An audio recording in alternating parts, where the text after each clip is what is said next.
Now that we have learned how conditional statements help a program make decisions, let us move to another powerful concept in programming: loops. Why do we even need loops?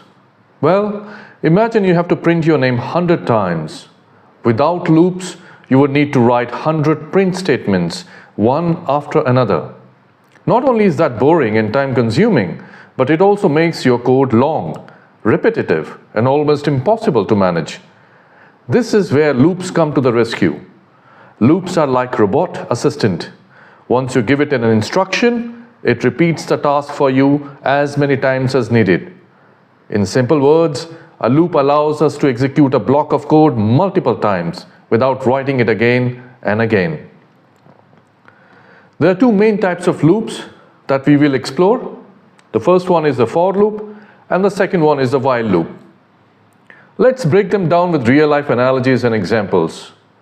A for loop is used when you already know how many times you want to repeat something. Think about a teacher checking the attendance of students in a class. The teacher has a list of students and goes through each student name one by one. They know exactly how many students are in the list, so the process is repeated a fixed number of times. Imagine you have a basket of 10 apples and you want to polish each apple. You know exactly how many apples there are, so you loop through them one at a time until all the 10 are polished. So remember, for loops are great when you know the exact number of repetitions or when you're going through items in a collection like a list. Now what if you don't know how many times a task will be repeated?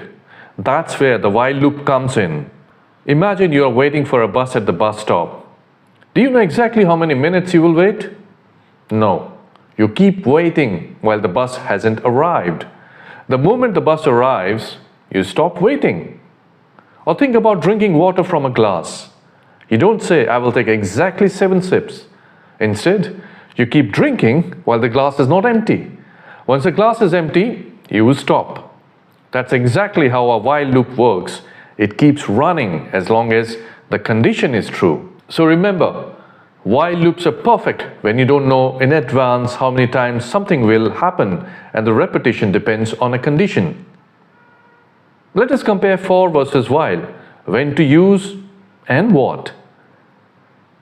Use a for loop when you know the exact number of times you want to repeat something or when you're going through a collection of items.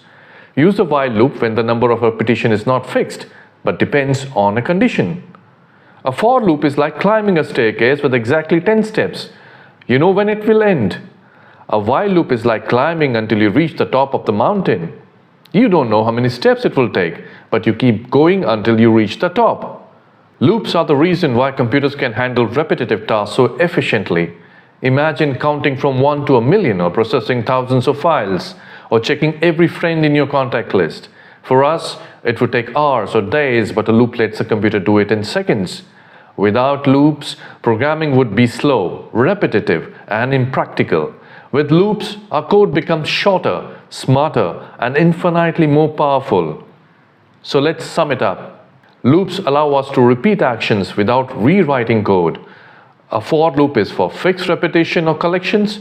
A while loop is for uncertain condition-based repetitions. Together, they give your program the ability to work tirelessly, just like a dedicated assistant, repeating tasks as long as you need.